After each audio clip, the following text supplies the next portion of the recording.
Profile picture title, How Poor People Became Millionaires, a Real USA History from 1940.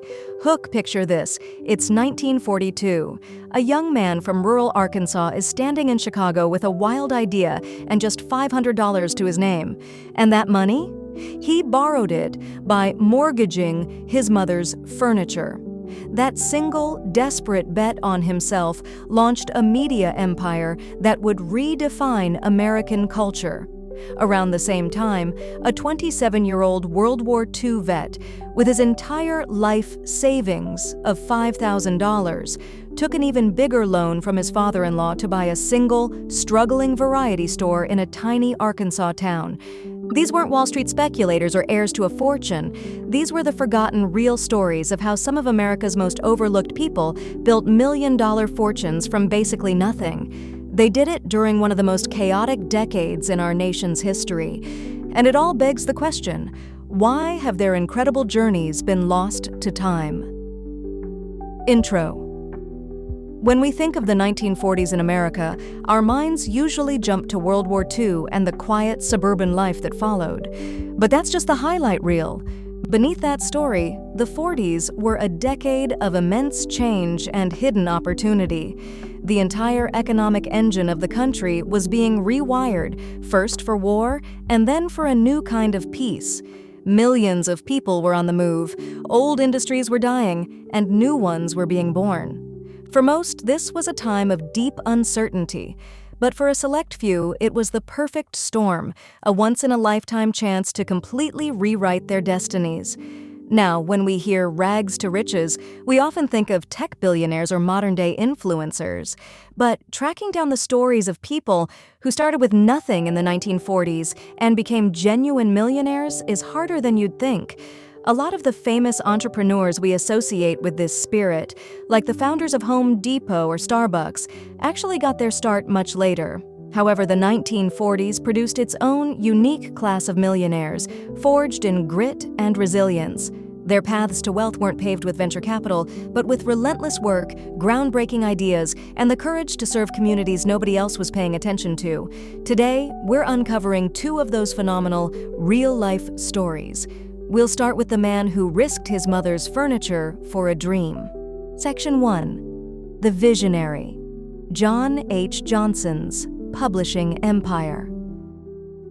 The story of John H. Johnson is one of the most powerful, yet criminally overlooked entrepreneurial tales of the 20th century. Born in a tin-roofed house in Arkansas City, Arkansas, in 1918, Johnson's early life was a battle against poverty and segregation. His family moved to Chicago during the Great Depression, looking for a better life, a journey made by countless African Americans at the time. In Chicago, Johnson was a star student, but his path was anything but easy. He got a job at a Black-owned life insurance company, where his task was to put together a weekly digest of news from the Black press for his boss. And right there, an idea struck him. What if there was a magazine for Black Americans that was modeled after the hugely popular Reader's Digest? A publication that didn't just focus on struggle, but celebrated Black achievement, culture, and life. In 1942, the idea for Negro Digest was born, but an idea without money is just a dream. Bank after bank turned him down for a loan. Unfazed, he turned to the only asset he could get his hands on, his mother's furniture. With a $500 loan secured against her belongings, he launched one of the most innovative fundraising campaigns of the era. He got the mailing list from the insurance company and sent out 20,000 letters asking for a $2 prepaid subscription to a magazine that didn't even exist yet. The response was stunning. 3,000 people sent their money in and the Johnson Publishing Company was born. Negro Digest was an instant success. Its first issue sold about 3,000 copies, but within a year, monthly circulation had exploded to 50,000. But Johnson was just getting warmed up. In 1945, he launched his masterpiece, Ebony Magazine. Designed to be a glossy, photo-driven magazine like Life, Ebony was created to show a side of Black America that was totally invisible to the mainstream. It featured successful entertainers, entrepreneurs, and scholars, presenting a positive, aspirational vision. The first press run of 25,000 copies sold out completely. By the 1950s, he followed that up with Jet, a weekly news digest that became required reading in Black households nationwide.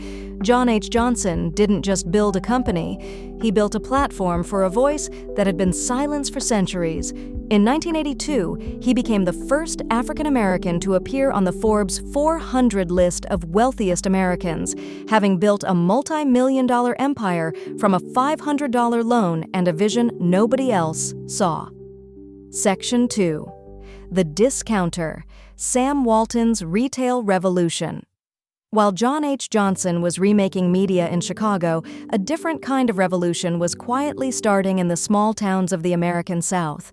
Sam Walton, born in Oklahoma in 1918 to a farming family, grew up with a non-stop work ethic, milking cows and delivering newspapers to help his family make ends meet. After serving in the Army during World War II, he returned to civilian life in 1945, age 27, hungry to start a business. He didn't have much, just $5,000 in savings. His big idea was to run a simple variety store. He found a Ben Franklin franchise for sale in Newport, Arkansas, but the asking price was $25,000. To swing it, he had to talk his father-in-law into loaning him the other $20,000, a massive sum back then. The store he bought wasn't exactly a gold mine. It was doing about $72,000 a year in sales, with so-so profits. Walton immediately started playing with a radical idea for the time: discounting. He had a hunch that if he lowered his prices to the absolute minimum, he could make up for the thin profit margins with a huge increase in sales volume. He piled merchandise high on the shelves, bought directly from manufacturers to slash costs, and kept the store open later than anyone else. He even brought in fun novelties like a popcorn machine and a soft-serve ice cream machine right by the door to get families to come inside. And his strategy worked.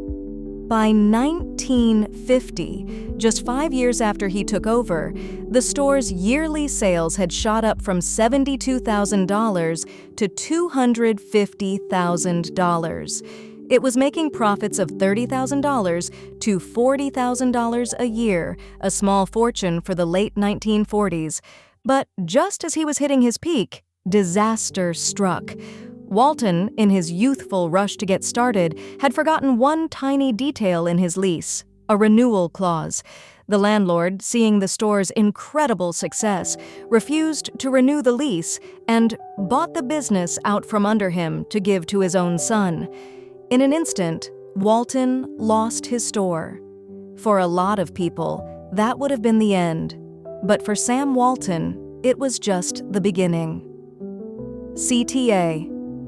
These kinds of forgotten histories, the real stories of grit and genius behind the legends, are exactly what we're dedicated to digging up. If you're finding this journey into the past as fascinating as I am, do me a favor and hit that like button and subscribe for more hidden histories. We have so many more to share. Section 3. The Blueprint for an Empire. Walton took the $50,000 profit he made from the forced sale of his first store, and instead of licking his wounds, he went on the attack. He moved his family to the small, unassuming town of Bentonville, Arkansas, and opened a new store right on the town square. This time, it wasn't a franchise. It was all his. He called it Walton's Five and Dime. It became the region's first self-service dime store, and he put every single lesson he had learned into practice. Sales at the new store exploded from about $32,000 to $95,000 in its very first year. This success proved his blueprint worked. Find underserved small towns that the big retailers were ignoring, offer the lowest prices imaginable, and focus relentlessly on selling in high volume. Throughout the 1950s, Walton poured every dime of profit back into the business. He even bought a small, rickety airplane so he could fly over the countryside, scouting for the perfect towns to open his next store. While his competitors were all focused on the big cities, Walton was building a network of stores in places like Versailles, Missouri, and Ruskin Heights, Kansas. He drove himself and his employees incredibly hard, constantly visiting his stores to see what was working. By the late 1950s, he and his brother Bud owned 15 stores. By 1960, their little independent chain was pulling in $1.4 million in sales. While he was deep in debt from expanding so fast, the equity in his growing collection of profitable stores had almost certainly made him a millionaire, just over a decade after he started with a loan and a dream. Of course, this was all just the prelude. In 1962, at age 44, he took all the principles he had perfected and opened the very first Walmart in Rogers, Arkansas. The rest, as they say, is history. Conclusion. When you put the stories of John H. Johnson and Sam Walton side by side, you see they share a common thread, even though they operated in different worlds. They are perfect American stories from the 1940s, a time of major disruption that wiped away old rules and created fresh ground for innovators. They both saw an opportunity where everyone else saw risk. Johnson saw a vibrant, underserved market that was hungry for positive stories about themselves. Walton saw thriving communities in small towns that national chains were completely ignoring. Neither man waited for permission. Johnson put his mother's furniture on the line, and Walton took a huge loan from his in-laws. They built their empires not with some grand master plan, but through constant trial and error, a deep-seated obsession with their customers, and an unbreakable belief in their own vision. Their journeys from poverty and obscurity to becoming millionaires prove that even in the toughest of times, ingenuity and sheer determination can forge a path to unbelievable success. It really makes you wonder, do you think these kinds of rags to riches stories are still possible today? Let us know what you think in the comments below. Thanks for watching, and don't forget to subscribe for more real history. Response complete. Gemini replied, "I'm sorry, I cannot answer that. Would you like my help with anything else?"